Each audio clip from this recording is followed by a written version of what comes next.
18 tahun lalu, suamiku membuang kami seperti sampah karena anakku cacat.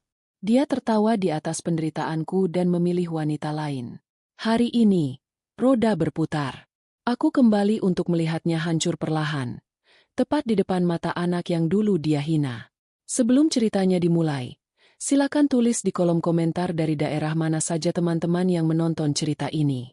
Jangan lupa like dan subscribe agar channel ini bisa semakin berkembang dan bisa mempersembahkan cerita yang lebih menarik lagi. Aroma obat-obatan dan pembersih lantai menyengat hidungku. Namun, ini bukan bau rumah sakit biasa. Ini adalah aroma kemewahan dari bangsal VIP rumah sakit swasta terbaik di kota ini. Aku duduk dengan tenang di sofa kulit berwarna krem. Tanganku memegang sebuah majalah kesehatan, tetapi mataku tidak benar-benar membaca isinya. Aku melirik jam tangan emas yang melingkar di pergelangan tanganku. Jarum jam menunjukkan pukul 10 pagi. Seharusnya dia sudah datang. Seseorang yang sudah 18 tahun tidak kutemui. Seseorang yang dulu pernah menjadi pusat duniaku sebelum dia menghancurkan semuanya menjadi debu. Namaku Indira. Dulu, aku hanya wanita rumah tangga biasa yang kucel dan tidak terawat. Aku menghabiskan waktuku di dapur dan mengurus anak yang sakit. Tapi lihat aku sekarang. Aku mengenakan setelan jas kerja berwarna marun yang dijahit khusus. Rambutku tertata rapi. Sepatuku mengkilap. Tidak ada lagi Indira yang lemah. Pintu kaca otomatis di depan lobi terbuka. Angin berhembus masuk.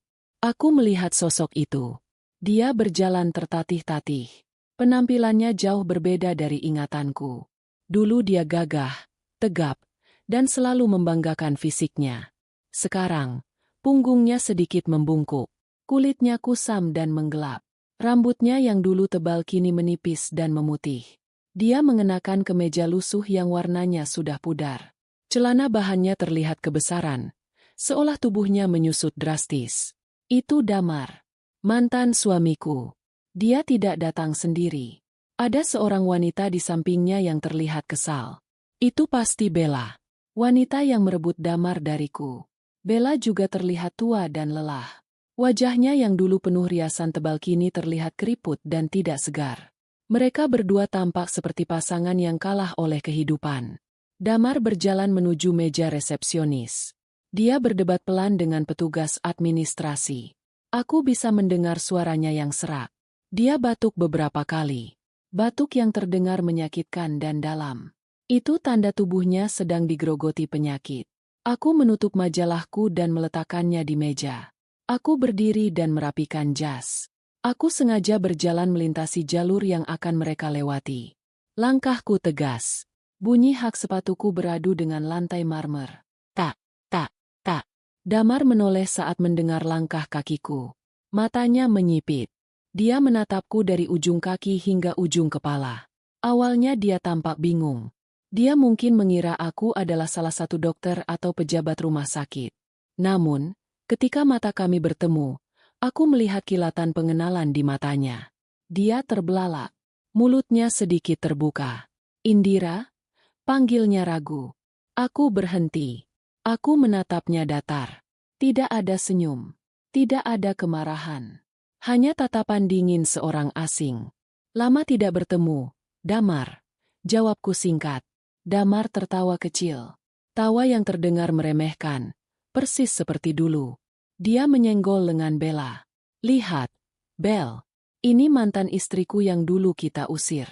Wah, kau terlihat rapi. Jadi apa kau di sini? Jadi tenaga kebersihan? Atau jualan asuransi? Darahku mendidih mendengar hinaannya. Tapi aku sudah melatih diriku selama belasan tahun untuk momen ini. Aku tidak boleh emosi.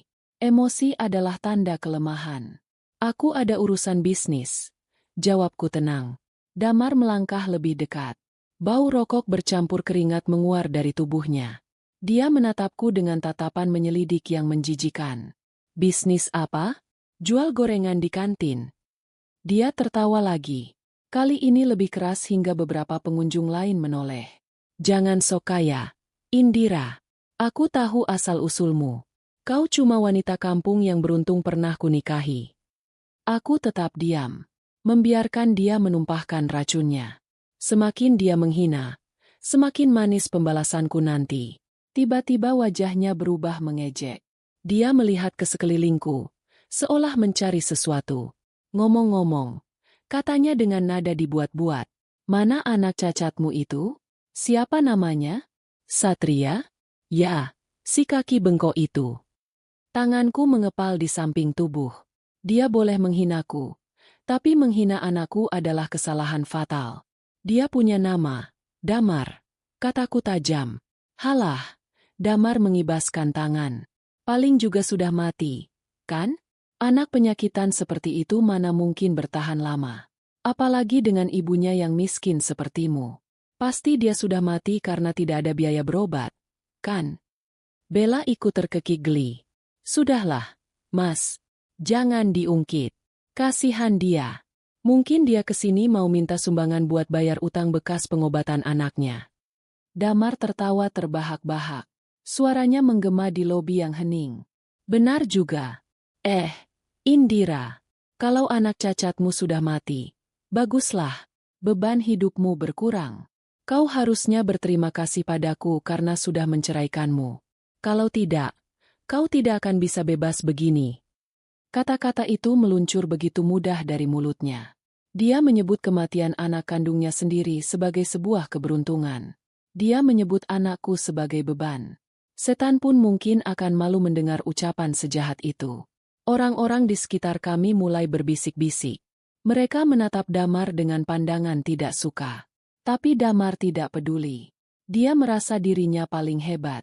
Dia merasa masih berkuasa atasku seperti 18 tahun lalu. Aku menarik napas panjang, mengisi paru-paruku dengan ketenangan. Aku tersenyum tipis. Senyum yang membuat Damar berhenti tertawa. Kau salah besar, Damar.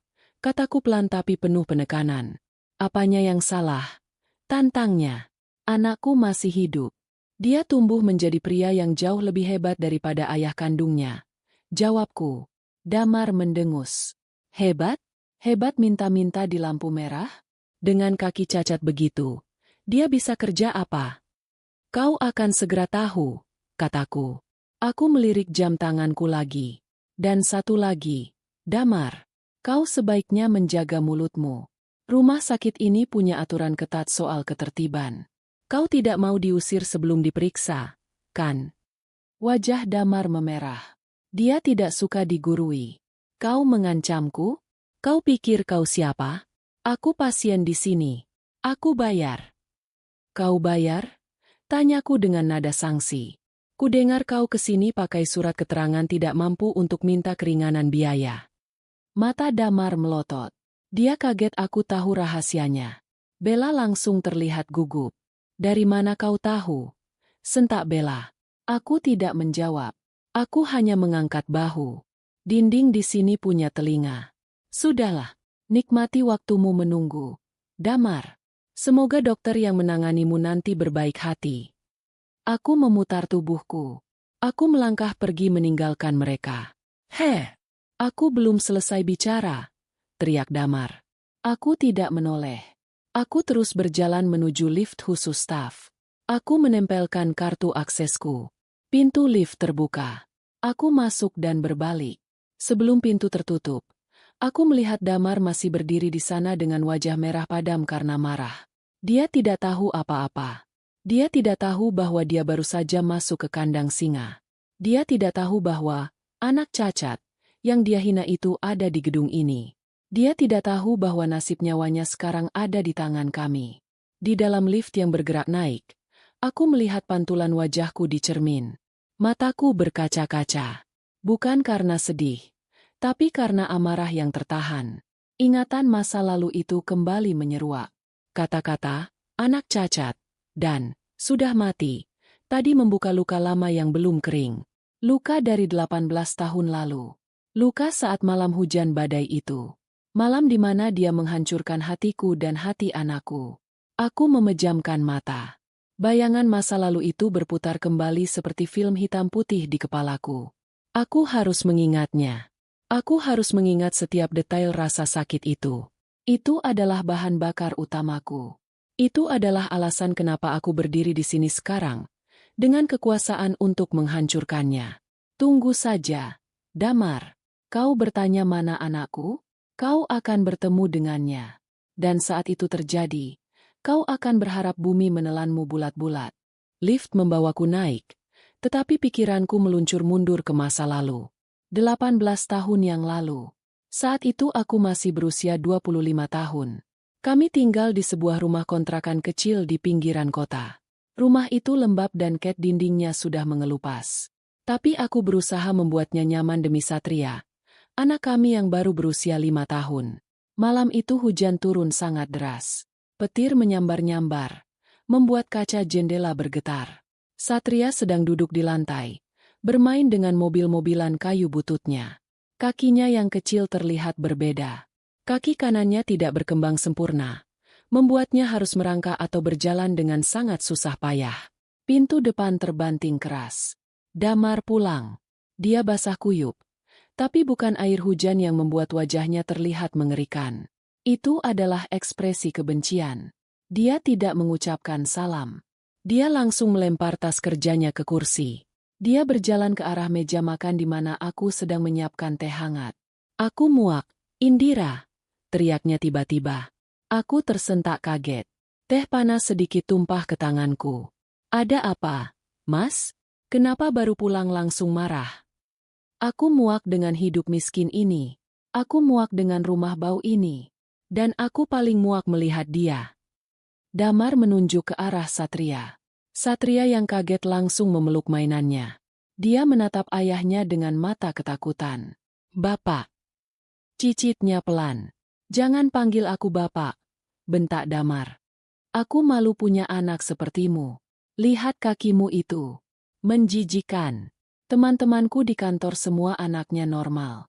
Bisa lari, bisa main bola. Kenapa aku harus dapat yang cacat begini? Hatiku hancur mendengar itu. Aku segera berlari memeluk Satria. Aku menutup telinga anakku. Cukup, Mas. Jangan bicara begitu di depan anak. Satria tidak salah apa-apa. Ini ujian dari Tuhan, kataku sambil menangis. Ujian? Ini kutukan. Damar membanting gelas teh yang kusiapkan. Pecahannya berserakan di lantai. Aku sudah tidak tahan lagi. Gajiku habis cuma buat terapi dia yang tidak ada gunanya. Dia tidak akan pernah sembuh. Indira, kakinya bengkok selamanya. Damar merogoh saku celananya yang basah. Dia mengeluarkan sebuah amplop coklat yang sudah lecek. Dia melemparkannya ke wajahku. Apa ini? Tanyaku gemetar. Surat cerai. Jawabnya dingin. Tanda tangani. Aku mau kita pisah. Duniaku runtuh seketika. Cerai? Tapi kenapa? Mas, kita bisa bicarakan ini baik-baik. Kalau masalah uang, aku bisa bantu kerja. Aku bisa mencuci atau jadi buruh. Bukan cuma soal uang, potong Damar. Aku mau menikah lagi. Napasku tercekat. Menikah lagi? Ya, dengan Bella. Dia janda kaya. Pemilik toko material tempatku sering kirim barang. Dia cantik, dia kaya, dan yang paling penting, dia bisa memberiku anak yang normal. Bukan produk gagal seperti Satria. Kata, produk gagal. Itu menghantam dadaku lebih keras daripada pukulan fisik. Bagaimana mungkin seorang ayah menyebut anaknya sendiri produk gagal? Kau selingkuh. Tanyaku lirih. Sebut saja begitu. Aku butuh masa depan, Indira. Dan masa depanku bukan denganmu atau anak cacatmu itu. Bella mau menerimaku. Tapi dia tidak mau ada beban masa lalu. Jadi, kalian harus pergi. Pergi? Sekarang. Aku menatap ke jendela. Hujan badai masih mengamuk di luar. Mas, ini tengah malam. Hujan deras. Satria sedang tidak enak badan. Biarkan kami menginap semalam saja. Besok pagi kami akan pergi. Damar menggeleng tanpa belas kasihan. Tidak, Bella akan datang sebentar lagi untuk menjemputku. Dia mau melihat rumah ini kosong dari barang-barang rongsokanmu. Mas, tolong. Aku bersimpuh di kakinya. Aku membuang harga diriku demi anakku. Kasihan Satria. Dia anakmu, Mas. Darah dagingmu. Damar menendang bahuku hingga aku terjengkang. Satria menangis keras melihat aku jatuh. Bawa dia pergi. Suara tangisannya bikin telingaku sakit. Aku bangkit dengan sisa tenaga yang ada. Aku sadar, tidak ada gunanya memohon pada batu. Damar bukan lagi suamiku. Dia sudah menjadi monster. Aku masuk ke kamar. Dengan air mata bercucuran, aku memasukkan beberapa baju ke dalam tas plastik besar. Tidak ada koper. Aku mengambil sedikit uang tabunganku yang kuselipkan di bawah kasur. Jumlahnya tidak seberapa. Mungkin hanya cukup untuk makan 2 hari. Aku menggendong Satria. Anak itu melingkarkan lengannya di leherku erat-erat. Tubuhnya gemetar ketakutan. "Ibu, Bapak marah ya?" bisik Satria. "Bapak marah karena kaki Satria jelek ya, Bu?" Pertanyaan polos itu menyayat hatiku. Aku mencium pipinya. "Bukan, Nak. Bapak sedang sakit. Bapak tidak tahu apa yang dia katakan. Kamu anak yang hebat. Kakimu adalah kaki surga." Kami keluar dari kamar. Damar sedang berdiri di pintu depan, merokok dengan santai. Dia melihat kami dengan tatapan jijik. "Sudah semua? Jangan ada yang ketinggalan." "Aku tidak mau menyimpan sampah," katanya. Aku menatap matanya untuk terakhir kali. "Kau akan menyesal, Mas. Demi Tuhan, kau akan menyesal." Damar hanya mendengus. "Menyesal membuang benalu? Tidak akan. Pergilah. Mati saja di jalanan sekalian." Dia mendorong kami keluar dan membanting pintu. Hujan langsung membasahi tubuh kami. Dinginnya menusuk sampai ke tulang. Aku mendekap Satria di dalam jaketku, berusaha melindunginya dari air. Kami berdiri di teras sempit itu. Tapi Damar membuka jendela dan berteriak, "Jangan berteduh di situ. Pergi dari pekaranganku." Aku menyeret kakiku melangkah ke jalanan berlumpur. Gelap, dingin, sepi. Hanya ada suara guntur dan tangisan Satria. Kami berjalan tanpa tujuan. Air mata dan air hujan menyatu di wajahku. Tiba-tiba sebuah mobil sedan mewah berhenti di depan rumah kontrakan itu. Seorang wanita turun dengan payung. Itu Bella. Dia melihatku yang basah kuyup di pinggir jalan. Dia tersenyum sinis. "Oh, ini istrinya?" tanya Bella pada Damar yang keluar menyambutnya. "Kasihan sekali. Seperti tikus got." Damar merangkul pinggang Bella. "Jangan dilihat, sayang. Nanti matamu kotor. Ayo masuk." Mereka masuk ke dalam rumah yang hangat itu, meninggalkan kami di tengah badai. Malam itu, kami akhirnya berteduh di pos ronda yang kosong. Satria demam tinggi. Tubuhnya panas sekali. Aku memeluknya sepanjang malam, berusaha mentransfer panas tubuhku. Di tengah kegelapan pos ronda itu, sambil memandang hujan yang tak kunjung reda, aku bersumpah. Aku memegang tangan kecil Satria. "Dengar Ibu, Nak, hari ini kita dihina. Hari ini kita dibuang. Tapi Ibu janji. Ibu bersumpah atas nama Tuhan. Suatu hari nanti, orang yang membuang kita akan merangkak di kakimu. Ibu akan melakukan apa saja. Ibu akan kerja keras sampai tulang ibu remuk sekalipun. Kamu akan jadi orang hebat. Kamu akan jadi dokter yang bisa menyembuhkan orang, tidak seperti bapakmu yang sakit jiwanya." Satria menatapku dengan mata sayunya. Dia mengangguk lemah. "Iya, Ibu. Satria mau jadi dokter. Satria mau sembuhkan kaki Satria biar bisa jaga ibu." Kami menangis berdua di bawah atap bocor pos ronda. Itu adalah titik terendah dalam hidupku. Tapi itu juga menjadi titik balik. Rasa sakit malam itu berubah menjadi api yang tidak pernah padam. Api yang membakar semangatku selama 18 tahun. Dan sekarang, api itu siap membakar orang yang menyulutnya. Aku melangkah keluar dari lift di lantai 3. Lantai ini jauh lebih sepi dibandingkan lobi utama yang hiruk-pikuk. Di sini adalah pusat administrasi dan arsip medis. Cahaya lampu neon putih menerangi lorong panjang yang diapit oleh rak-rak besi dan pintu-pintu kaca buram. Udara di sini terasa dingin dan kering, berbau kertas tua dan tinta printer. Tujuanku adalah ruangan di ujung lorong. Ruangan kepala administrasi medis. Namun, sebelum sampai ke sana, seorang perawat muda dengan seragam biru muda mencegatku. "Itu Wulan." Dia adalah salah satu orang kepercayaan kami di rumah sakit ini. Wajahnya tampak tegang. Dia memeluk sebuah map tebal berwarna merah di dadanya. Selamat pagi, Ibu Indira. Sapanya sopan. Dia menunduk sedikit. Tanda hormat yang tulus, bukan karena takut. Pagi, Wulan. Jawabku. Apakah berkas itu sudah siap? Wulan mengangguk cepat. Dia melihat ke kiri dan ke kanan, memastikan tidak ada orang lain yang mendengar pembicaraan kami. Sudah, Bu. Saya baru saja mengambilnya dari bagian pendaftaran. Data pasien baru saja diinput 10 menit yang lalu. Aku mengulurkan tangan. Wulan menyerahkan map merah itu kepadaku. Map itu terasa berat. Seberat dosa pemiliknya. Terima kasih, Wulan. Kamu boleh kembali bekerja. Jangan biarkan siapapun tahu aku memegang berkas ini, perintahku. Baik, Bu. Tapi ada satu hal lagi, kata Wulan ragu-ragu. Apa itu? Pasien ini, Bapak Damar. Wulan menyebut nama itu dengan nada tidak suka. Dia tadi membuat keributan di loket pendaftaran. Dia membentak staf kami karena prosesnya dianggap terlalu lama. Dia mengaku kenal dengan direktur rumah sakit, padahal tidak ada datanya di sistem VIP kami.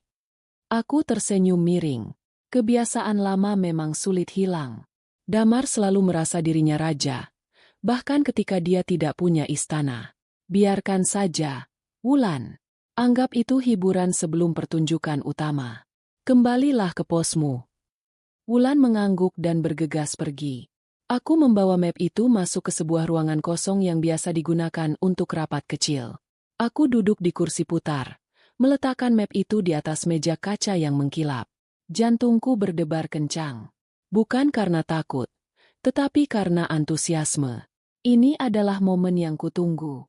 Momen di mana aku bisa melihat ke dalam jeroan kehidupan mantan suamiku tanpa dia sadari. Aku membuka map itu perlahan. Lembar pertama adalah data diri. Nama, Damar Prasetyo. Usia, 48 tahun. Pekerjaan, wira swasta, tertulis tidak tetap. Alamat, sebuah rumah kontrakan di pinggiran kota yang kumuh. Aku tahu daerah itu. Itu daerah rawan banjir. Jauh sekali dari rumah mewah yang dulu dia banggakan saat mengusirku. Mataku beralih ke lembar kedua. Riwayat medis. Aku membaca baris demi baris diagnosa dokter jaga di IGD yang sempat memeriksanya minggu lalu sebelum merujuknya ke sini. Tulisan dokter itu tegak bersambung, tapi aku sudah terbiasa membacanya. Diagnosis utama, diabetes melitus tipe 2 tidak terkontrol. Komplikasi, nefropati diabetik, gagal ginjal kronis stadium 5. Kondisi fisik, terdapat luka gangren pada kaki kiri, jari manis dan kelingking nekrosis. Mati jaringan. Aku tertegun. Gagal ginjal stadium 5. Itu artinya ginjalnya sudah tidak berfungsi. Racun menumpuk di dalam darahnya setiap detik. Satu-satunya cara untuk bertahan hidup adalah dengan cuci darah rutin seumur hidup atau transplantasi ginjal. Dan melihat kondisi kakinya yang membusuk, dia juga terancam diamputasi. Sungguh sebuah ironi yang mematikan. Dulu, dia menghina anakku karena kakinya tidak sempurna. Dia menyebut Satria, si kaki bengkok. Dia jijik melihat cara jalan anakku. Sekarang, kakinya sendiri yang membusuk. Kakinya sendiri yang menggerogoti nyawanya. Tuhan punya selera humor yang gelap tapi adil. Karma tidak datang lewat pos kilat, tapi dia selalu sampai tepat waktu. Aku membalik halaman selanjutnya. Ini adalah bagian yang paling menarik. Bagian finansial. Di sana tertulis dengan tinta merah besar. Tidak ada asuransi BPJS tidak aktif. Aku mengerutkan kening. Damar dulu bekerja di perusahaan besar. Dia selalu membanggakan asuransi kelas satunya. Kenapa sekarang dia tidak punya jaminan kesehatan? Aku membaca catatan tambahan dari staf administrasi di bawahnya. Catatan, pasien menunggak iuran BPJS selama 5 tahun. Kartu asuransi swasta sudah ditutup karena polis lapse, tidak bayar premi. Pasien mengaku tidak memiliki dana tunai untuk deposit rawat inap. Aku menyandarkan punggungku ke kursi. Gambaran besarnya mulai terlihat jelas. Damar bangkrut. Benar-benar bangkrut. Kemana perginya semua uang itu? Kemana perginya harta Gonogini yang seharusnya menjadi hakku dan Satria tapi dia rampas semuanya? Jawabannya ada di lembar lampiran status sosial. Penanggung jawab, Bella, istri. Catatan wawancara. Istri pasien menolak menandatangani surat jaminan pembayaran pribadi. Istri pasien menyatakan aset rumah dan mobil sudah dijual bulan lalu dan uangnya digunakan untuk membayar utang usaha yang gagal. Aku tertawa pelan. Tawa yang kering. Bella, wanita yang dulu datang dengan mobil mewah dan payung mahal, kini bahkan tidak mau menjaminkan dirinya untuk suaminya. Dia sudah menguras habis harta Damar. Toko material yang dulu dibanggakan Damar pasti sudah gulung tikar. Uang hasil penjualan rumah kami yang dulu pasti sudah habis untuk gaya hidup mereka. Sekarang, saat Damar sakit dan butuh uang, Bella mulai lepas tangan. Wanita itu hanya mencintai uang Damar, bukan orangnya. Damar meninggalkan Intan Permata demi batu kali, dan sekarang batu kali itu menimpanya sampai remuk. Mataku tertuju pada sebuah formulir yang terselip di bagian paling belakang. Formulir pengajuan keringanan biaya, SKTM, surat keterangan tidak mampu. Damar mengajukan permohonan agar rumah sakit ini memberikan diskon khusus atau fasilitas dana sosial untuk pengobatan cuci darahnya. Dia ingin dikasihani. Dia ingin menjadi benalu di rumah sakit milikku. Di bagian bawah formulir itu, ada kolom persetujuan yang masih kosong. Kolom itu bertuliskan, mengetahui dan menyetujui, Kepala Departemen Penyakit Dalam. Aku menatap kolom kosong itu lama sekali. Ini dia. Ini senjatanya.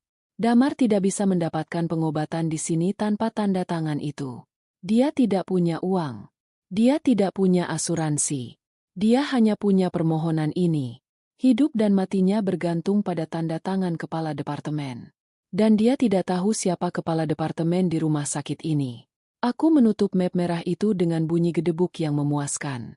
Aku sudah menemukan titik lemahnya. Bukan hanya penyakit fisiknya, tetapi juga kebangkrutan dan keputusasaannya. Dia ada di ujung tanduk. Satu dorongan kecil saja, dia akan jatuh ke jurang. Aku berdiri, meraih map itu, dan berjalan keluar ruangan. Langkahku terasa ringan. Aku merasa seperti jenderal perang yang baru saja mendapatkan peta markas musuh. Aku membayangkan wajah Damar saat dia tahu kebenarannya nanti.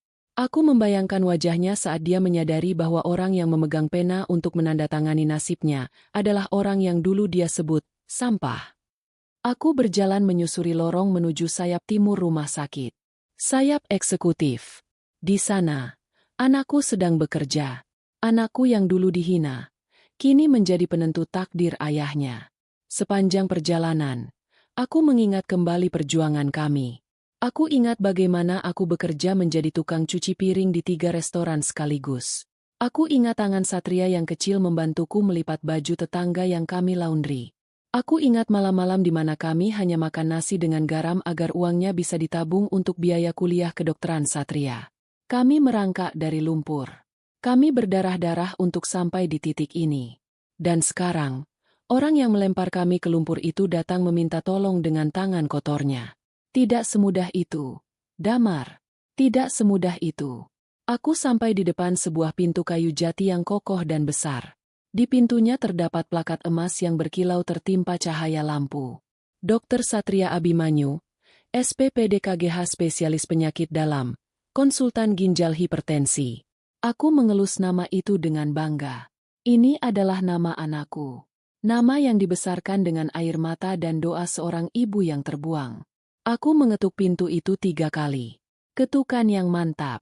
Sudah saatnya kita menyusun rencana. Nak, bapakmu sudah datang. Dan dia membawa lehernya sendiri ke dalam jerat kita. Masuk. Terdengar suara berat dan berwibawa dari dalam. Aku membuka pintu kayu jati itu. Aroma kopi segar dan pengharum ruangan wangi lavender menyambutku. Ruangan ini luas dan elegan. Ada rak buku besar yang penuh dengan literatur medis tebal di satu sisi dinding. Di sisi lain, jendela kaca besar menampilkan pemandangan kota dari ketinggian. Sinar matahari pagi masuk dengan leluasa, menciptakan suasana hangat yang kontras dengan dinginnya lorong rumah sakit. Di balik meja kerja mahoni yang besar, seorang pria muda sedang duduk memeriksa tumpukan dokumen. Dia mengenakan kemeja biru muda yang rapi di balik jas putih dokter kebanggaannya. Stetoskop melingkar santai di lehernya. Wajahnya bersih, rahangnya tegas, dan matanya tajam namun teduh. Dia adalah Satria. Anakku. Saat melihatku masuk, wajah seriusnya langsung berubah. Senyum hangat merekah di bibirnya. Dia segera meletakkan pulpennya dan berdiri. Ibu. Sapanya lembut.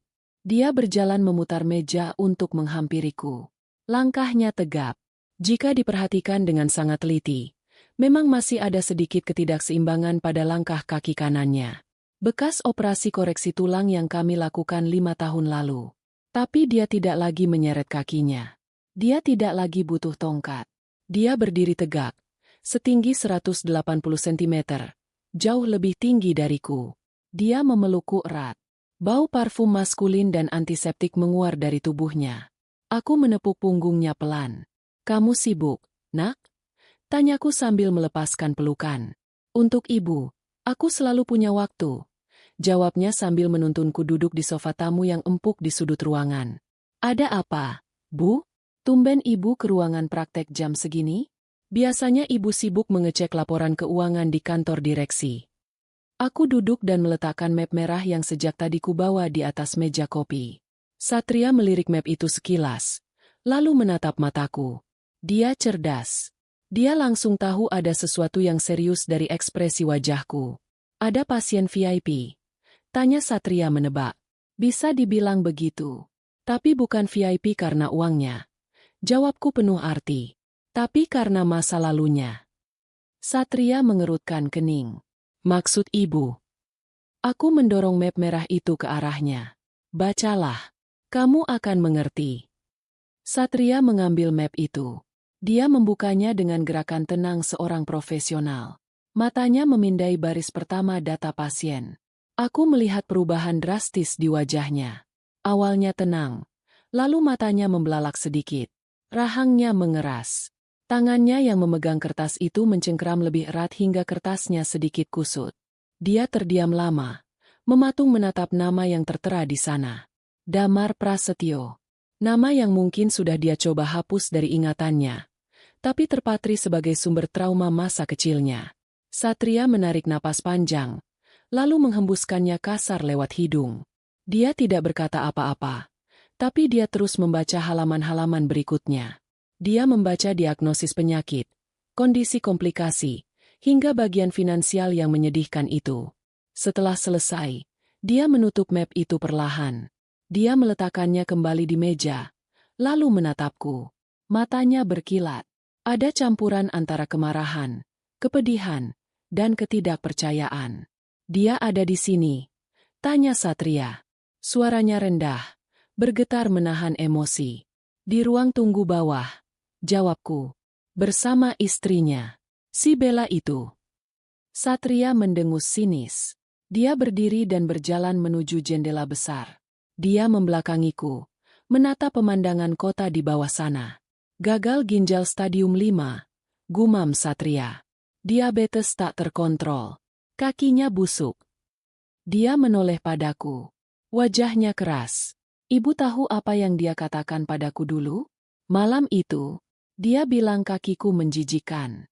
Dia bilang dia malu punya anak yang tidak bisa jalan normal.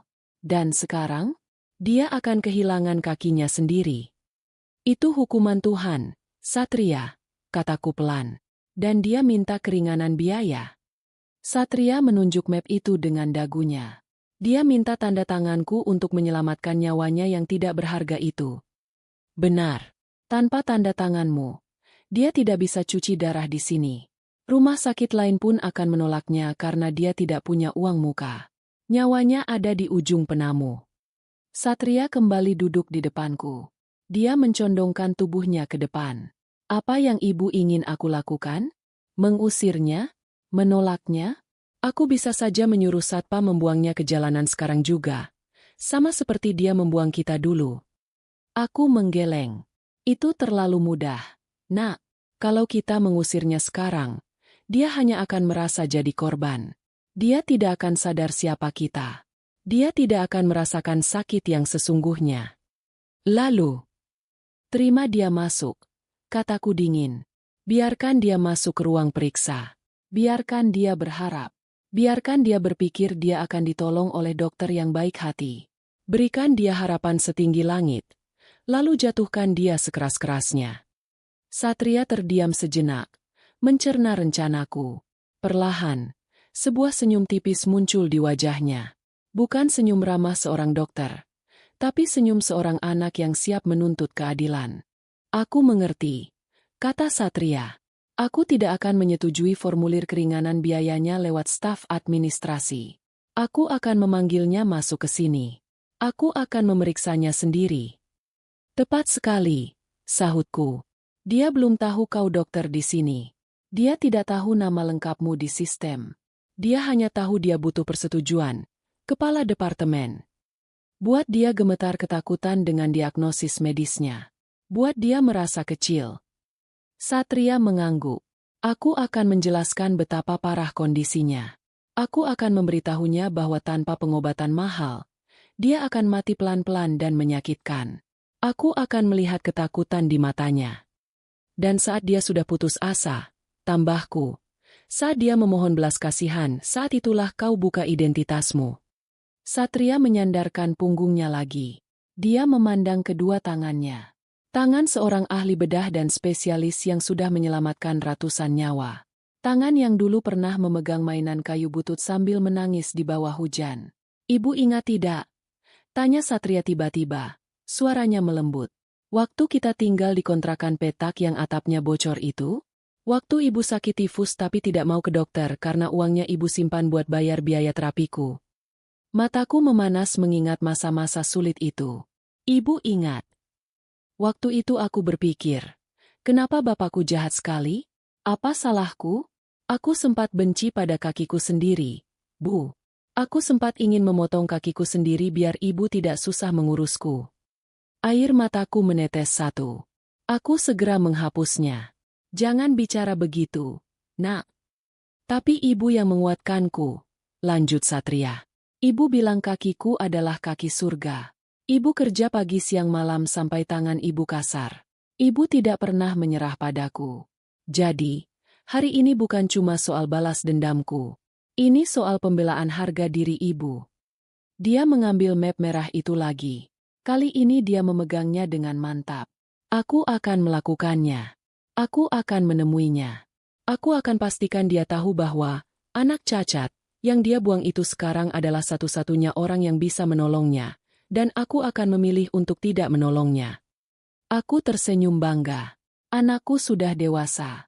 Dia bukan lagi anak kecil yang ketakutan. Dia adalah pria yang kuat dan berprinsip. Bagus, kataku. Ibu akan ada di sana. Ibu akan duduk di ruangan ini, membelakangi pintu saat dia masuk. Ibu mau melihat wajahnya saat dia sadar dia masuk ke kandang singa. Satria menekan tombol interkom di mejanya. Suara asistennya terdengar. Ya, Dok. Sus, tolong panggilkan pasien atas nama Damar Prasetyo yang ada di daftar tunggu administrasi bawah. Bilang padanya, kepala departemen bersedia meninjau kasusnya secara langsung sekarang juga. Prioritaskan dia. Baik, Dok. Segera saya panggilkan. Satria mematikan interkom. Dia menatapku. Persiapkan diri ibu. Dia akan datang sebentar lagi. Aku merapikan jasku. Aku menarik napas dalam-dalam, menyiapkan mentalku. Jantungku berpacu, tapi bukan karena takut. Ini adalah adrenalin pertempuran. Pintu neraka akan segera terbuka untuk Damar. Dan kuncinya ada di tangan kami. Kami tidak perlu senjata tajam atau kekerasan fisik. Kami hanya butuh kebenaran dan kenyataan pahit untuk menghancurkannya. Ayo kita sambut tamu istimewa kita, Bu, kata Satria sambil mengenakan maskernya, menutupi sebagian wajahnya. Dia ingin menyembunyikan identitasnya sampai detik terakhir. Aku memutar kursi tamuku sehingga membelakangi pintu masuk. Aku mengambil majalah untuk menutupi wajahku, berpura-pura menjadi tamu atau rekan kerja yang sedang sibuk. Kami menunggu dalam hening. Detik demi detik berlalu. Langkah kaki terdengar mendekat di lorong. Langkah kaki yang pincang dan berat, diseret dengan susah payah. Suara omelan wanita terdengar samar-samar. Pintu diketuk. Masuk, kata Satria dingin. Pintu terbuka. Permainan dimulai. Pintu ruangan terbuka perlahan. Suara engsel yang halus seolah memberi isyarat dimulainya babak baru dalam drama kehidupan kami. Aku duduk di kursi tamu yang menghadap ke jendela besar, membelakangi pintu masuk. Aku sengaja tidak menoleh. Aku ingin mendengar suaranya lebih dulu. Aku ingin mendengar kesombongannya sebelum aku menghancurkannya. Silakan duduk, Pak, Bu. Suara Wulan, perawat yang mengantar mereka, terdengar sopan namun dingin. Langkah kaki berat terdengar menyeret di atas lantai karpet yang tebal. Ada jeda yang tidak teratur dalam setiap langkah itu. Seret, henta, seret, henta. Itu pasti Damar. Kakinya yang membusuk membuatnya tidak bisa berjalan normal. Bau itu langsung tercium. Meskipun ruangan ini harum lavender dan pendingin udaranya menyala maksimal, aroma amis yang bercampur dengan bau obat keras tetap menyusup masuk. Itu bau kematian jaringan. Bau daging yang menyerah pada penyakit. Wah, mewah sekali ruangan dokter ini. Suara cempreng Bella memecah keheningan. Lihat sofanya. Mas, ini kulit asli. Pasti dokternya kaya raya. Beda sama dokter di puskesmas kemarin. Hus. Jangan norak kamu, tegur Damar dengan napas terengah-engah. Tentu saja mewah. Ini rumah sakit kelas 1. Aku kan sudah bilang, koneksiku di sini kuat. Kepala departemen pasti mau menemuiku karena dia tahu siapa aku. Aku menahan tawa getir. Dia masih saja membual. Dia pikir dia siapa? Presiden? Raja minyak? Dia hanyalah pasien bangkrut yang datang mengemis nyawa. Aku mendengar suara kursi ditarik kasar. Damar menghempaskan tubuhnya ke kursi di depan meja kerja Satria. Satria duduk di sana, tenang, dengan masker medis menutupi separuh wajahnya dan kacamata baca bertengger di hidungnya. Dia terlihat sangat profesional dan berjarak. Selamat siang. Sapa Satria. Suaranya sengaja diberatkan, terdengar datar dan tanpa emosi. Dia tidak menatap mata Damar, melainkan fokus pada berkas di tangannya. Siang, Dok. Jawab Damar dengan nada sok akrab. Saya Damar Prasetyo. Pasien rujukan yang tadi sempat ribut sedikit di bawah. Biasalah, Dok. Staf administrasi kadang tidak tahu prioritas. Saya ini butuh penanganan cepat. Saya sudah membaca berkas Anda. Potong Satria tajam. Dia tidak menanggapi basa-basi Damar. Kondisinya buruk sekali. Pak Damar, kenapa baru datang sekarang? Damar terbatuk. Ya, biasalah, Dok. Sibuk bisnis. Saya banyak urusan proyek. Jadi kesehatan agak terabaikan. Tapi tenang saja. Saya kuat kok. Ini cuma luka kecil di kaki yang tidak mau kering. Luka kecil? Ulang Satria sinis. Jari kelingking dan jari manis kaki kiri Anda sudah nekrosis. Mati total. Warnanya hitam, bukan? Dan baunya, saya bisa menciumnya dari sini meski saya pakai masker. Hening sejenak. Aku bisa membayangkan wajah Damar memerah karena malu. Harga dirinya yang setinggi langit itu tergores. Itu karena perban saya belum diganti dari kemarin. Dalih Damar. Intinya begini, Dok. Saya butuh tindakan segera. Cuci darah dan operasi kaki. Tapi, ya, ada sedikit kendala teknis di administrasi soal deposit. Saya dengar dokter punya wewenang untuk memberi sebut saja kebijakan khusus untuk pasien prioritas. Anda meminta keringanan biaya? Tanya Satria to the point. Bukan minta, Dok. Meminjam fasilitas. Koreksi Damar cepat. Gengsinya terlalu besar untuk mengakui dia miskin. Aset saya sedang tidak likuid. Uang saya tertahan di beberapa investasi properti. Jadi saya butuh tanda tangan dokter di formulir SKTM ini supaya prosedur bisa jalan dulu. Nanti kalau uang saya cair, saya lunasi semua. Cash keras. Kebohongan demi kebohongan. Aku muak mendengarnya. Aku menutup majalah yang sejak tadi ku pegang. Sudah cukup sandiwaranya. Saatnya aku masuk ke panggung. Investasi properti. Suaraku memecah percakapan mereka. Aku bicara tanpa menoleh. Maksudmu rumah kontrakan di pinggir kali yang sering kebanjiran itu? Suasana di ruangan itu membeku seketika. Siapa itu? Tanya Damar kaget. Dia baru sadar ada orang lain di ruangan itu selain perawat. Dok, siapa wanita ini? Pasien lain? Kenapa dia ikut campur urusan saya? Dia bukan pasien, jawab Satria tenang. Dia adalah pemilik saham terbesar di rumah sakit ini. Dan dia mengenal Anda dengan sangat baik, Pak Damar. Damar terdiam. Kursiku berputar perlahan. Gerakannya pelan, dramatis, seperti adegan dalam film yang sering dia tonton dulu. Wajahku muncul dari balik sandaran kursi tinggi itu. Aku menatapnya lurus-lurus. Tatapan tajam yang menyimpan dendam 18 tahun. Mata Damar membelalak lebar. Mulutnya menganga. Wajahnya yang pucat dan sakit-sakitan itu kini tampak seperti melihat hantu. Indira? Desisnya. Suaranya tercekat di tenggorokan. Halo lagi, mantan suamiku. Sapaku dingin. Dunia sempit sekali, ya? Bella yang duduk di sampingnya ikut terlonjak. Dia menatapku dengan campuran rasa takut dan benci. Kau, wanita yang tadi di lobi? Kenapa kau ada di sini? Kau menguntit kami ya? Jangan terlalu percaya diri, Bella. Jawabku santai. Aku berdiri dan berjalan mendekati meja kerja Satria. Aku berdiri di samping anakku, meletakkan tanganku di bahu Satria, seolah menegaskan bahwa kami adalah satu tim yang tak terpisahkan. Ini kantorku. Ini rumah sakitku. Kalian yang datang ke kandangku. Damar menatapku tak percaya. Kau, pemilik saham? Jangan bercanda. Indira, kau cuma wanita bodoh yang tidak lulus kuliah. Kau pasti menipu orang kaya dan jadi simpanannya, kan? Aku tertawa. Tawa yang keras dan menusuk. Kau selalu menilai orang dari otakmu yang kotor itu. Damar, setelah kau membuangku, aku bekerja keras. Aku belajar lagi. Aku membangun bisnis catering, lalu properti, dan sekarang kesehatan. Aku tidak butuh laki-laki untuk menjadi kaya. Tidak seperti kau yang butuh wanita kaya untuk bertahan hidup. Aku melirik Bella yang kini menunduk, tak berani membalas tatapanku.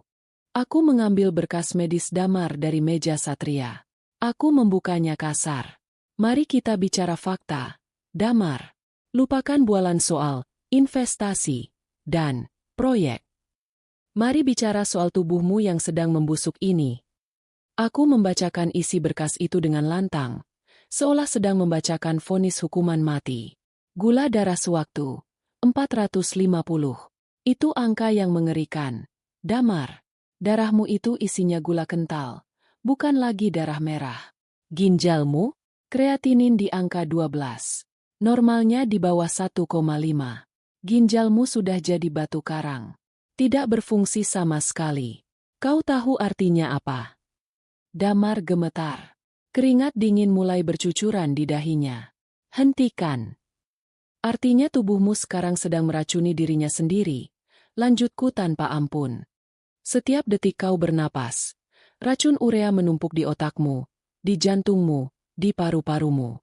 Itu sebabnya napasmu bau pesing. Itu sebabnya kau sering sesak napas.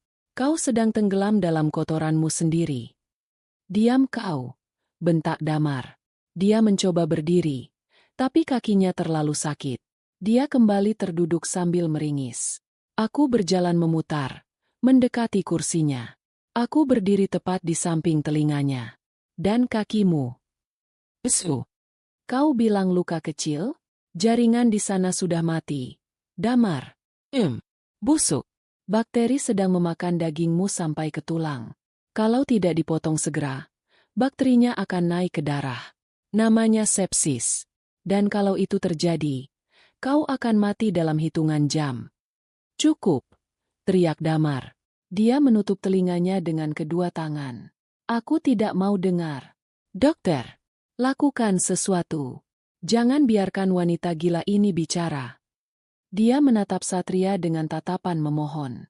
Dia berharap dokter di depannya akan membelanya. Dia berharap solidaritas sesama lelaki. Dok, tolong saya. Tanda tangani surat itu. Saya mau sembuh. Saya janji akan bayar. Usir wanita ini, Dok. Dia cuma mau bikin mental saya jatuh. Ini tidak etis. Satria tidak bergerak. Dia hanya menatap Damar dengan pandangan yang sulit diartikan. Aku kembali ke posisiku di depan meja. Aku menatap Damar dengan rasa puas yang menjalar di dada. Melihatnya ketakutan, melihatnya memohon, melihatnya rapuh, ini adalah bayaran lunas untuk setiap tetes air mata yang kucucurkan dulu. Kau takut mati, Damar? Tanyaku. Damar menatapku dengan mata berkaca-kaca. Kesombongannya runtuh. Yang tersisa hanya ketakutan purba manusia akan kematian. Siapa yang tidak takut mati? Jawabnya lirih. Aku masih mau hidup. Aku masih punya anak yang harus. Dia menghentikan kalimatnya. Mungkin dia sadar dia tidak punya anak yang dia urus. Anak dari Bella tidak pernah ada karena Bella mandul. Fakta yang kutahu dari gosip tetangga lama. Anak? Potongku. Anak yang mana? Anak yang kau buang ke jalanan saat hujan badai. Wajah Damar berubah pias. Dia ingat. Tentu saja dia ingat. Itu masa lalu. Indira. Kenapa kau pendendam sekali? Manusia tempatnya salah. Kesalahan itu kalau kau lupa beli susu. Bentakku. Membuang anak kandung karena dia cacat fisik bukan kesalahan. Itu kejahatan. Itu kekejaman. Napasku memburu. Aku harus menenangkan diri. Aku tidak boleh kehilangan kendali. Aku harus tetap elegan dalam menghancurkannya. Kau tahu apa yang paling ironis, Damar? Tanyaku, kembali tenang. Dulu kau menghina fisik anakku. Kau bilang kakinya jelek. Kau bilang dia tidak berguna. Sekarang, lihat kakimu sendiri. Siapa yang cacat sekarang? Siapa yang tidak berguna sekarang? Damar menunduk. Dia melihat kakinya yang diperban tebal. Perban itu rembes oleh cairan kuning dan darah. Aku butuh pengobatan, Indira, katanya memelas. Kalau kau memang pemilik saham di sini, tolonglah, anggap saja sedekah. Aku mantan suamimu. Kita pernah saling mencintai. Cinta. Aku tertawa hambar. Kau mencintai fisikku yang muda. Saat aku jadi ibu-ibu berdaster, kau buang aku. Sekarang kau minta belas kasihan atas nama cinta masa lalu? Tidak ada cinta di antara kita. Damar. Yang ada hanya utang piutang karma. Aku menunjuk formulir SKTM di meja.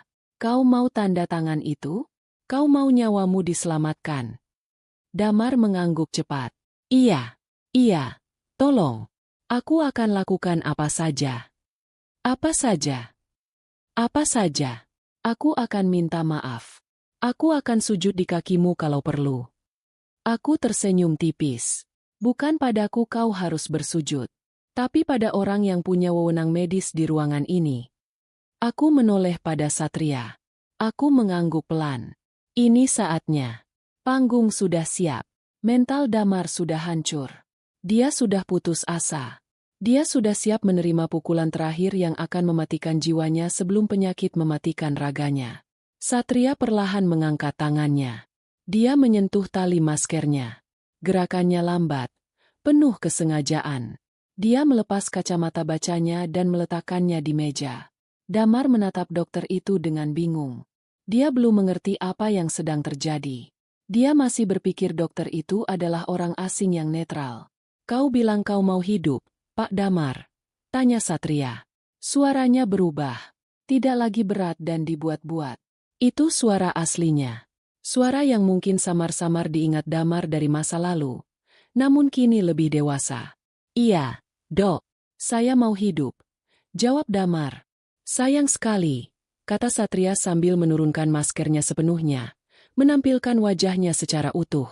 Karena saya tidak yakin saya mau menyelamatkan orang yang pernah mendoakan saya mati. Wajah itu terpampang jelas. Hidung mancung yang mirip dengan hidung Damar. Mata elang yang sama persis. Bentuk rahang yang diwariskan secara genetik. Itu adalah wajah Damar versi muda, versi sehat, dan versi lebih baik. Damar mematung. Matanya menelusuri setiap inci wajah Satria. Otaknya berusaha keras menghubungkan titik-titik ingatan. Lalu pandangannya jatuh ke papan nama di meja. Dr. Satria Abimanyu. Mulut Damar terbuka. Tapi tidak ada suara yang keluar. Napasnya tercekat. Jantungnya mungkin berhenti berdetak selama 1 detik. Dia melihat hantu masa lalunya kini duduk di kursi kekuasaan, memegang nyawanya di ujung pena. Keheningan di ruangan itu begitu mencekam hingga suara jarum jam dinding terdengar seperti palu godam. Damar menatap wajah Satria dengan tatapan kosong, seolah jiwanya baru saja tersedot keluar. Bella, yang duduk di sampingnya, juga ternganga. Dia bergantian menatap Satria dan Damar, menyadari kemiripan yang tak terbantahkan di antara mereka. Sat! Satria? Suara Damar keluar seperti cicitan tikus yang terinjak. Kau Satria? Satria tidak menjawab. Dia hanya menatap lurus ke mata Damar dengan sorot mata yang dingin dan menusuk. Dia membiarkan Damar mencerna kenyataan pahit itu sendiri. Damar mencoba bangkit dari kursinya, tapi lututnya gemetar hebat hingga dia kembali terduduk. Tangan kurusnya terulur ke depan, gemetar, berusaha menggapai sosok gagah di depannya. Ini Bapak, Nak. Bisik Damar. Matanya mulai berair. Bukan air mata penyesalan, aku yakin, tapi air mata ketakutan dan manipulasi. Ya Tuhan, kau sudah besar. Kau jadi dokter? Anakku jadi dokter. Kata-kata, anakku, meluncur dari mulutnya seolah dia punya hak atas kesuksesan Satria. Seolah dia yang membiayai kuliahnya. Seolah dia yang mengantarnya sekolah setiap pagi. Padahal, dialah yang membuang anaknya itu ke jalanan. Satria menepis tangan Damar yang mencoba menyentuh ujung jas putihnya. Gerakannya kasar, penuh penolakan. Jangan sentuh saya, kata Satria tegas. Tangan Anda kotor. Damar menarik tangannya seperti tersengat listrik. Satria, ini Bapak, Nak, Bapak kandungmu. Darah dagingmu. Kau tidak kenal Bapak? Dulu kita main kuda-kudaan. Ingat? Aku mendengus jijik. Main kuda-kudaan? Itu mungkin terjadi saat Satria umur 2 tahun. Sebelum Damar sibuk selingkuh dan mulai membenci kecacatan anaknya. Saya ingat, jawab Satria. Saya ingat semuanya. Saya ingat Bapak bilang kaki saya menjijikan. Saya ingat Bapak melempar surat cerai ke wajah Ibu. Saya ingat Bapak mengusir kami saat hujan badai. Ingatan saya tajam sekali. Pak Damar. Wajah Damar memucat. Dia sadar taktik. Ayah yang rindu, tidak mempan. Dia beralih ke taktik. Ayah yang menderita. Maafkan Bapak. Nak, dulu Bapak hilaf. Bapak stres. Bapak banyak pikiran. Tapi lihat Bapak sekarang. Damar menunjuk kakinya yang diperban dan tubuhnya yang kurus kering. Bapak sakit. Nak, Bapak butuh pertolonganmu. Kau dokter, kan? Sumpah dokter harus menolong siapa saja, kan? Apalagi orang tuamu sendiri. Satria tersenyum miring. Senyum yang mengerikan. Dia mengambil formulir SKTM milik Damar. Orang tua? Ulang Satria. Sejak kapan Anda jadi orang tua saya? 18 tahun Anda menghilang. Tidak ada nafkah. Tidak ada kabar. Tidak ada ucapan selamat ulang tahun. Dan sekarang, saat ginjal Anda rusak dan harta Anda habis, tiba-tiba Anda mengaku jadi orang tua. Satria berdiri. Tubuhnya yang tinggi menjulang di atas Damar yang duduk menyedihkan. Jadi kau bapakku? Tanya Satria dengan nada mengejek yang sangat mirip dengan nada Damar di lobi tadi. Tak sudi punya bapak penyakitan. Kalimat itu menghantam Damar seperti petir di siang bolong. Matanya terbelalak. Itu adalah kalimat yang membalikan semua penghinaan yang pernah dia lontarkan. Dulu dia malu punya anak cacat. Sekarang, anaknya malu punya bapak penyakitan. Karma telah datang satu lingkaran penuh. Kau durhaka, Satria, teriak Bella tiba-tiba. Dia tidak terima suaminya dihina. Atau mungkin dia takut sumber dana pengobatannya hilang. Dia bapakmu. Kalau tidak ada spermanya, kau tidak akan lahir. Kau harus berbakti. Tanda tangani surat itu. Kami tidak punya uang. Satria mengalihkan pandangannya ke Bella. Tatapannya semakin dingin. Dia mengambil selembar kertas lain dari tumpukan berkas di mejanya. Tidak punya uang. Baca Satria. Nyonya Bella. Mari kita lihat catatan transaksi perbankan yang berhasil dilacak tim legal rumah sakit kami. Bulan lalu, Anda menjual rumah di kawasan elit seharga 2 miliar rupiah. 2 minggu lalu, Anda menjual mobil Pajero Sport seharga 400 juta. Minggu lalu, Anda mencairkan deposito senilai 100 juta. Wajah Bella memerah padam.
Dia gagap. Itu untuk bayar utang. Utang apa? Sergah Satria. Catatan kami menunjukkan tidak ada pembayaran utang besar. Uang itu masuk rekening pribadi Anda di bank lain. Anda menyimpannya untuk diri sendiri, sementara suami Anda disuruh mengemis pakai surat miskin di sini. Damar menoleh cepat ke arah Bella. Matanya melotot. Apa? Bel, kau bilang uangnya habis buat bayar supplier? Kau bilang kita bangkrut total. Bella panik. Dia mundur selangkah. Jangan dengarkan dia, Mas. Dia bohong. Dia cuma mau mengadu domba kita. Data tidak pernah bohong, Nyonya. Sela aku. Aku maju lagi.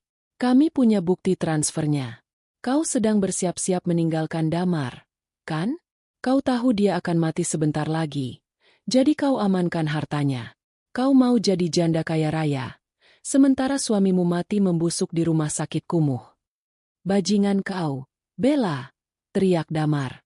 Dia mencoba memukul Bella, tapi tubuhnya terlalu lemah.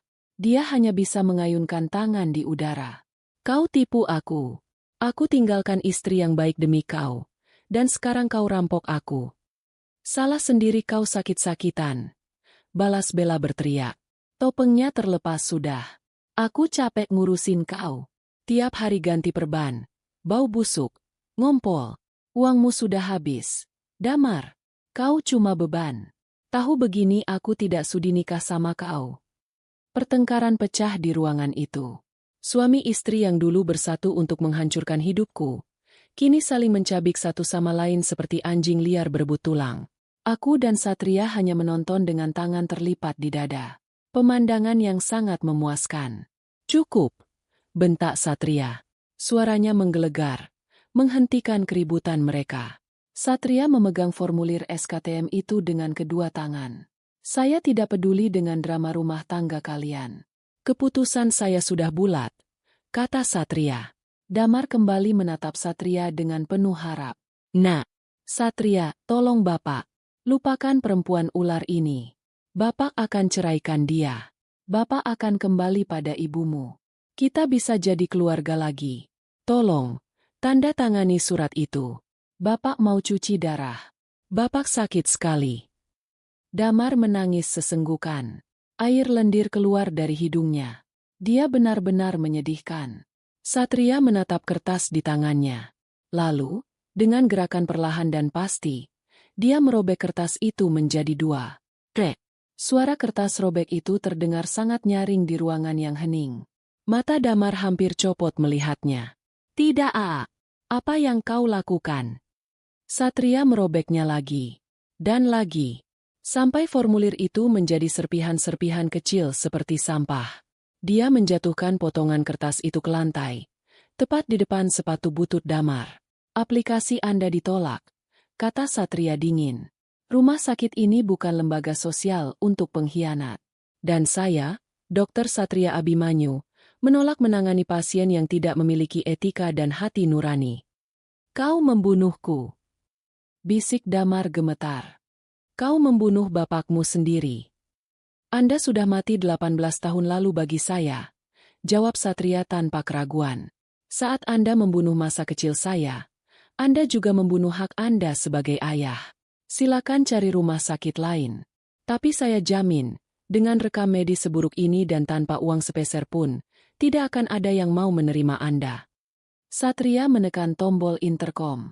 Security, tolong ke ruangan saya sekarang. Ada pengganggu yang perlu diamankan. Baik, Dok.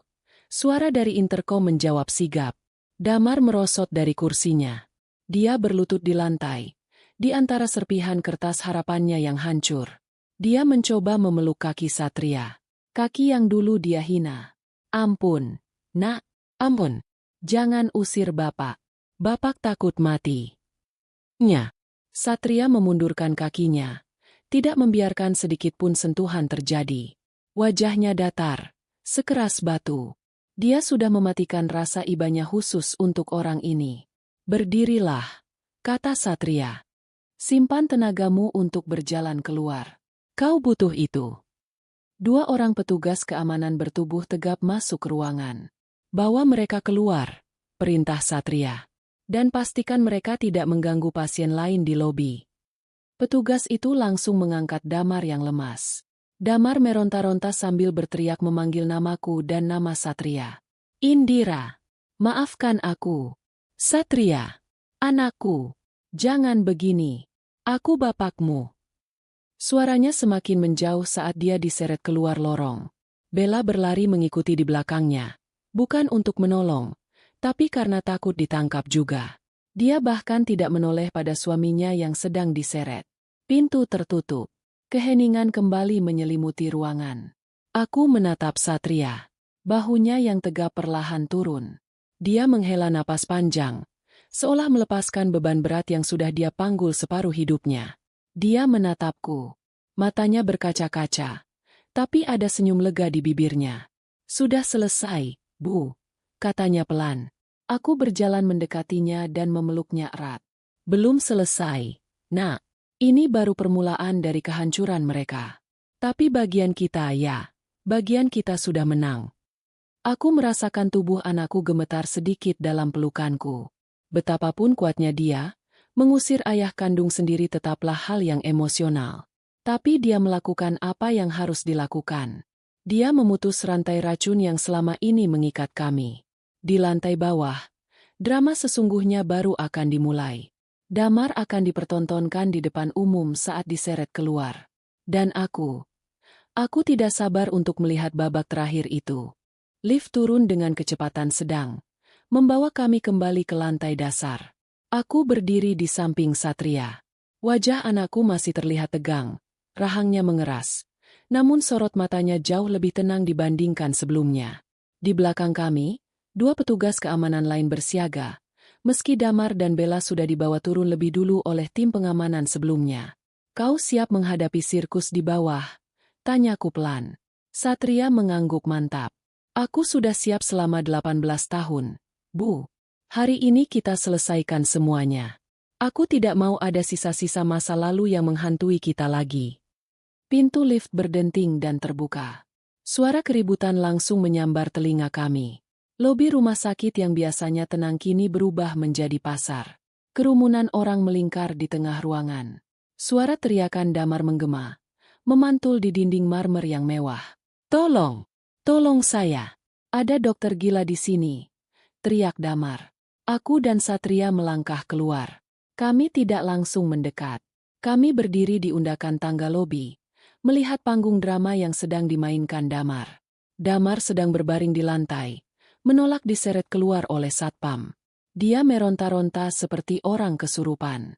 Bella berdiri agak jauh, tampak malu dan bingung, memegang tas tangannya erat-erat seolah takut dicopet.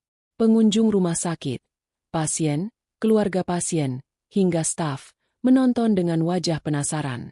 Beberapa orang bahkan sudah mengeluarkan ponsel mereka, merekam kejadian itu. Dengar semuanya. Damar berteriak sambil menunjuk ke arah lift, tepat ke arah kami. Dokter di rumah sakit ini tidak punya hati. Dia anak kandung saya. Saya sakit parah. Saya butuh pertolongan. Tapi dia malah mengusir bapaknya sendiri. Di mana keadilan? Di mana sumpah dokter?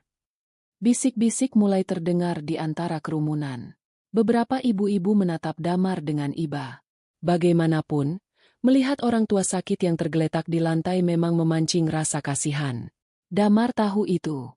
Dia sedang memainkan kartu terakhirnya. Manipulasi publik. Anak durhaka, lanjut Damar. Air mata buayanya mengalir deras. Saya besarkan dia susah payah. Saya banting tulang demi dia. Sekarang dia sukses.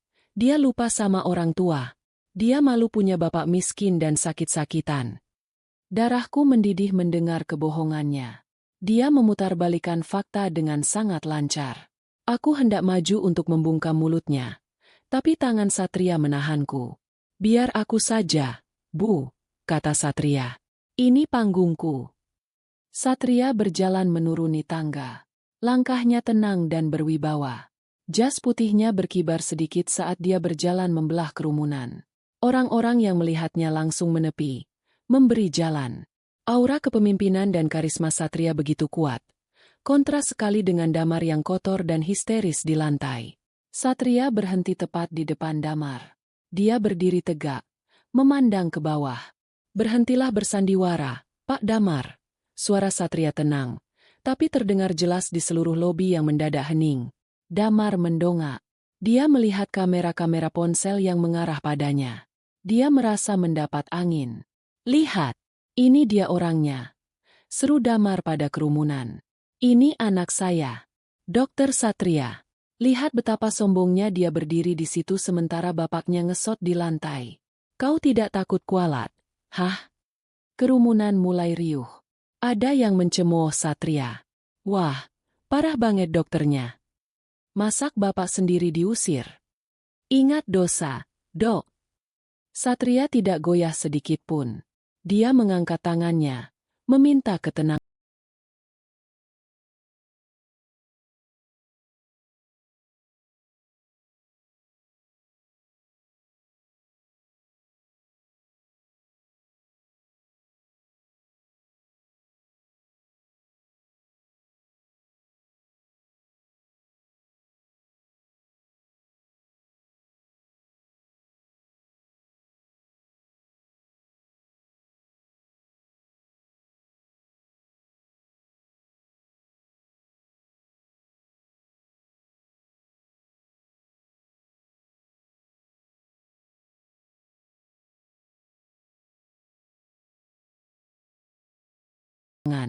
Ajaibnya, orang-orang terdiam, menunggu penjelasannya.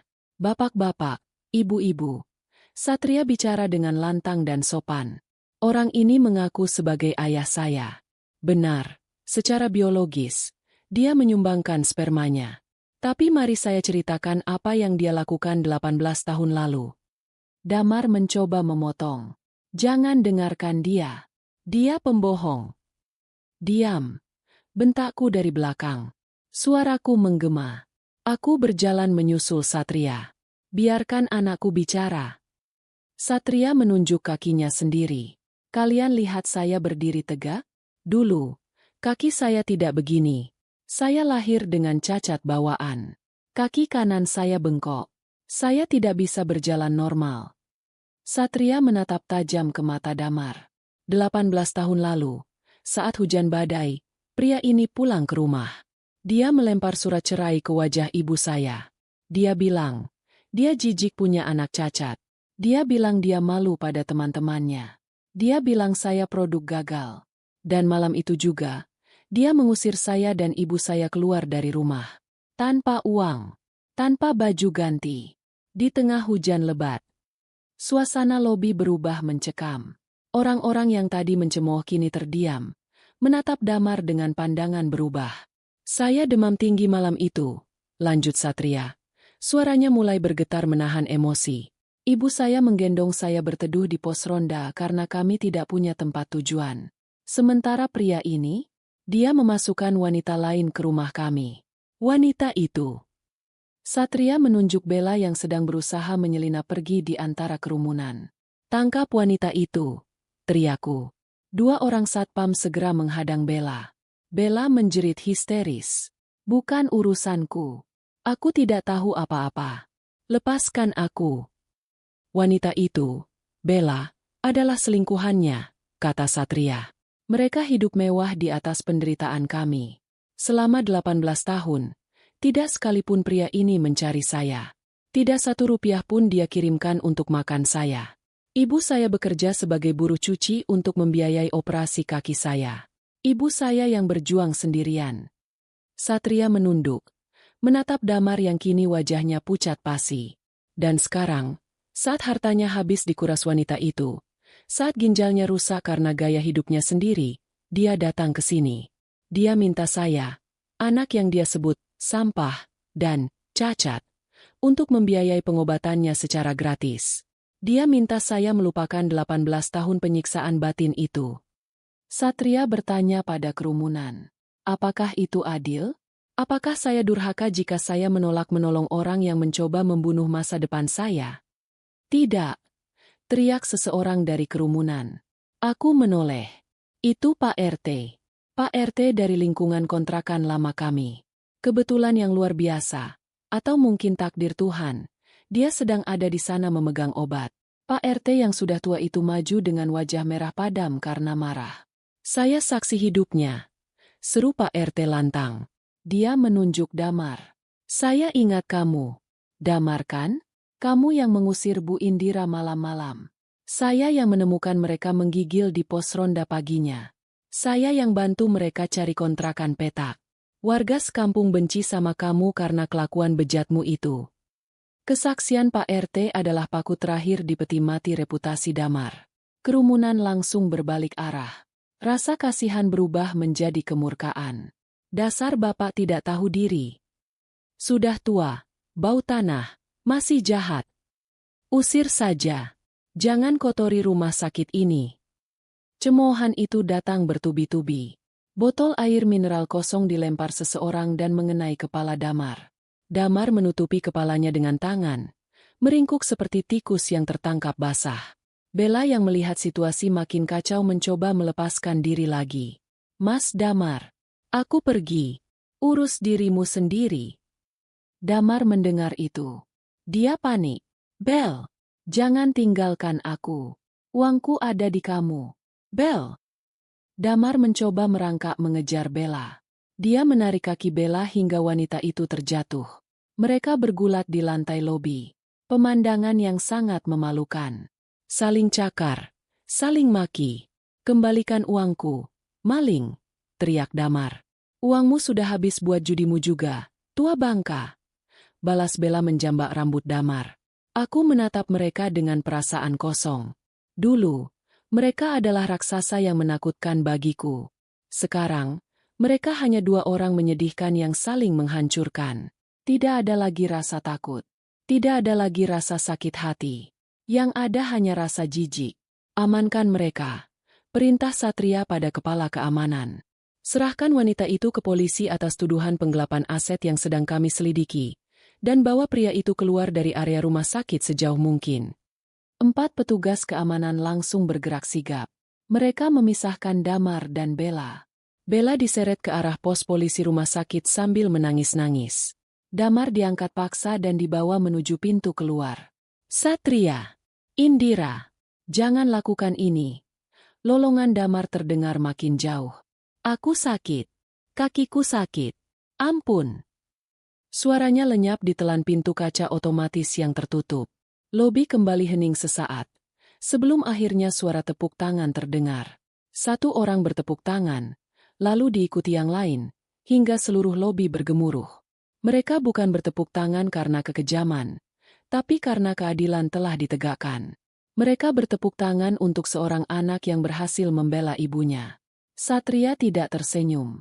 Dia hanya mengangguk hormat pada Pak RT dan orang-orang di sekitarnya. Dia berbalik dan menatapku. Matanya basah. Aku merentangkan tanganku. Satria menghambur kepelukanku di tengah lobi itu. Dia menangis di bahuku. Bukan tangisan sedih, tapi tangisan pelepasan. Beban seberat gunung yang dia pikul sejak usia 5 tahun akhirnya runtuh hari ini.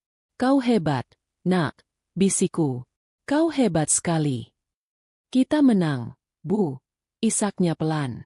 Kita benar-benar menang. Aku mengelus punggungnya yang tegap. Ya, kami menang. Bukan karena kami kaya. Bukan karena kami punya jabatan. Kami menang karena kami tetap memegang kebenaran meski dunia pernah mencoba menghancurkan kami. Hari itu, di lobi rumah sakit, semua orang menjadi saksi bahwa karma tidak pernah salah alamat. Dan bagi Damar, pengadilan jalanan ini baru permulaan dari neraka dunia yang harus dia jalani. 6 bulan kemudian, matahari bersinar terik, menembus celah-celah atap seng yang sudah karatan. Udara di dalam ruangan sempit itu terasa pengap, panas, dan berbau busuk. Lalat beterbangan, berdengung mengelilingi piring plastik bekas makan yang belum dicuci selama berhari-hari. Di sudut ruangan, di atas kasur tipis yang sudah apek, Damar terbaring. Dia tidak bisa lagi bangun. Kaki kirinya sudah tidak ada. Amputasi dilakukan di rumah sakit umum daerah dengan fasilitas seadanya 3 bulan lalu, setelah dia ditemukan pingsan di pinggir jalan oleh dinas sosial. Kakinya dipotong sampai di bawah lutut. Tapi penderitaannya tidak berhenti di situ. Diabetesnya sudah menyerang matanya. Penglihatannya kini buram, hanya bisa melihat bayangan hitam dan cahaya samar. Ginjalnya yang rusak total membuatnya harus menjalani cuci darah 2 kali seminggu dengan biaya yang ditanggung pemerintah sebagai warga